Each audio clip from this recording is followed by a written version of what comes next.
কত সময় হয়েছে পাশে দাঁড়িয়ে রয়েছে?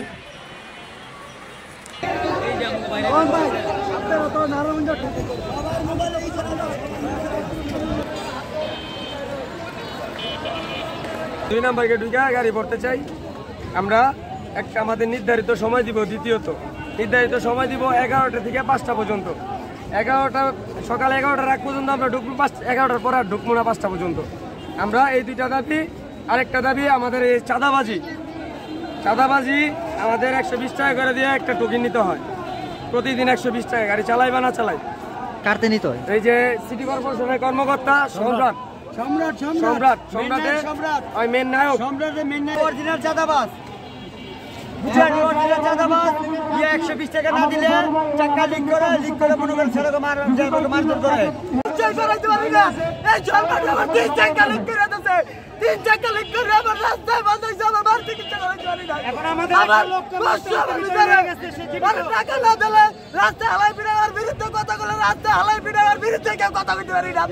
আমরা এককভাবে কাজ করি না। সিটি কর্পোরেশন আপনারা জানেন যে জেলা প্রশাসন, পুলিশ, বিআরটিএ এবং সেনাবাহিনী আমরা সবাই মিলে কাজ করি। সবার সঙ্গে আলাপ আলোচনা করে এটা আমরা একটা সিদ্ধান্ত নিয়ে আপনাদেরকে জানাবো।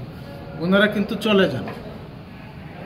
তারপর 2টা 2:30টার দিকে আমার অনেক চিল্লাপাল্লা আমি শুনতে পাই। পরে দেখি যে আহত হয়ে আমার একজন সুপারভাইজার সম্রাট নাম, সে আসছে, তার পুরো শরীর রক্তাক্ত, আরও কয়েকজন আহত। জিজ্ঞেস করলাম কি হয়েছে, যে আমরা অফিসে ঢোকার সময় অটো চালকরা আমাদের উপর ধারালো অস্ত্র নিয়ে আক্রমণ করে এবং করার পরে আমরা আহত হই।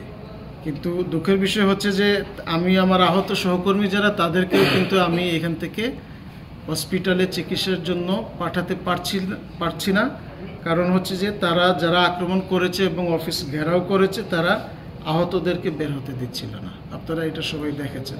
এবং এইখানে আমাদের সঙ্গে যানজট নিরসনে ছাত্র প্রতিনিধি আছেন অনেকে, তারা কাজ করেন। তারাও কিন্তু প্রায় 12 জন আহত হয়েছেন। সর্বমোট 18 জন, 6 জন বেশি আহত হয়েছেন, 12 জন তুলনামূলকভাবে কম আহত হয়েছেন। এর মধ্যে অনেক ছাত্র প্রতিনিধি আছেন। তো আমরা এই পর্যন্তই হচ্ছে ঘটনা। আমরা তাদেরকে এখন পুলিশ এসেছে, পুলিশের সহায়তায় তাদেরকে চিকিৎসার জন্য পাঠানো হয়েছে। পরবর্তীতে আমরা এটার আইনগত ব্যবস্থা যা নেওয়ার সেটা